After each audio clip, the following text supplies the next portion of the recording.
Good morning, and welcome to our continuing series on homeopathy with our beloved Dr. Pachegaonkar. Namaste.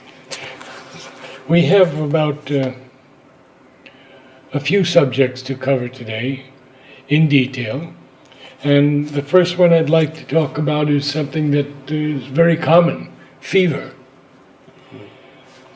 Can you enlighten us on how homeopath So treats fever, fever? fever is not a disease itself. It is a symptom of a disease. Rather, fever is indicator of defense getting roused in our body against some infection. So fever is essentially a defensive phenomena. And by studying the pattern of fever, you can guess like what must be the background which has given rise to fever. For example, in malaria, it will be intermittent fever. There will be phase of chills, heat, that is fever, and then perspiration, and person will have normal temperature.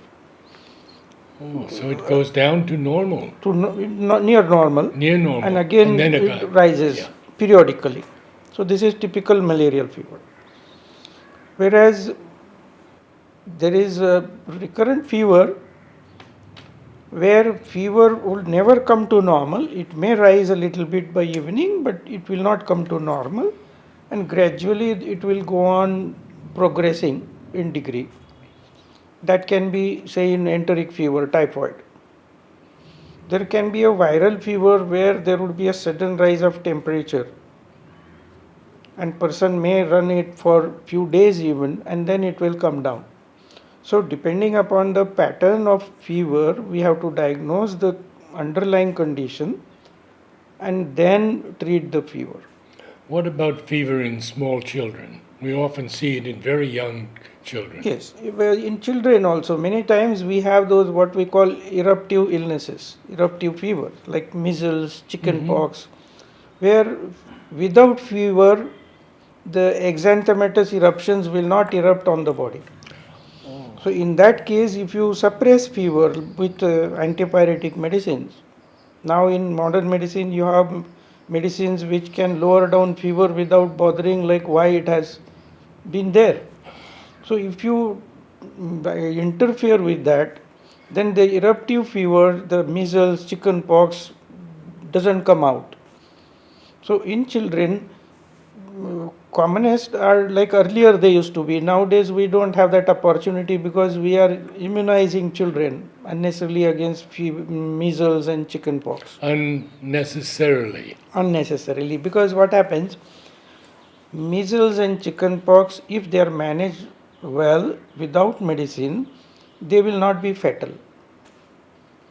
So, but if the child comes down with measles or chicken pox in early childhood, the child develops immunity against so many viral disorders in the future. So in long run, these childhood illnesses like measles, chicken pox, mumps, they are very much beneficial to the system, and children are deprived of it. So is even polio. The polio infection generally passes off in a subclinical phase. Little bit of diarrhea and low grade fever child will develop, and in 3-4 days child will develop immunity against polio. Only danger is during that period, if the child gets prick either in the form of injection or some thorn prick or pin prick, then the post polio paralysis comes.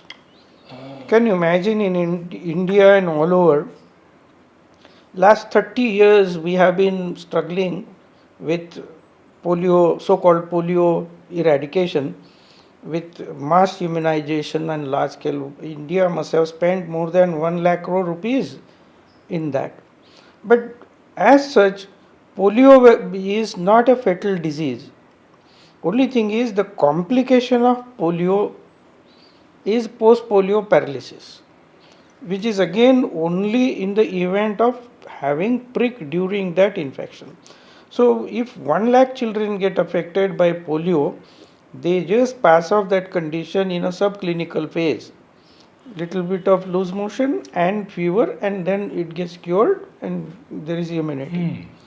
Whereas this polio vaccination itself has caused so many deaths because of, see, it's very difficult to maintain that attenuation in vaccination. That potency has to be, the cold chain has to be maintained to keep the potency of that vaccination. So that is very difficult to manage. So suppose like there is a chance that one child in 1 million is going to get post polio paralysis. But 1 million children you are going to vaccinate with polio for at least 5 years. They go on giving doses up to 5 years of age, and that has more toxicity than the incidence of polio itself. So fever, whenever one gets, one should not take it negatively. It's definitely a indicator of defense of the system getting roused. So we have to just understand the phenomena which is in the background and then treat it. But till then, during fever, there are few requisites we can follow. One is rest, because if fever is there, there would be again accompanying toxicity and body ache and allied ailments, where person will not be vulnerable and will not exert. Whereas if you give antipyretic and no fever, person will again be vulnerable if that fever is suppressed. So we suggest that fever, if it is there, you take it as indicator, study it, but take rest. Then ample of fluid you have to drink, because that itself helps body to keep hydrated well. Then body will emit lot of urine, that also will help. There should be enough scope to sweat, so good rehydration has to be there. Plus you should be very light in food, because if you eat heavy food, that will be again an additional exertion for the body. So keep yourself in low profile. If you have fever, take complete rest, drink lot of fluid, and have a light food. This is what you should do, and then study the phenomena, and after studying the pattern of fever, then you can remedy it. And nowhere you should rush for antibiotics, because if fever is viral origin and if you give antibiotics, it is going to linger longer. It is an interference. Wow. Thank you so much.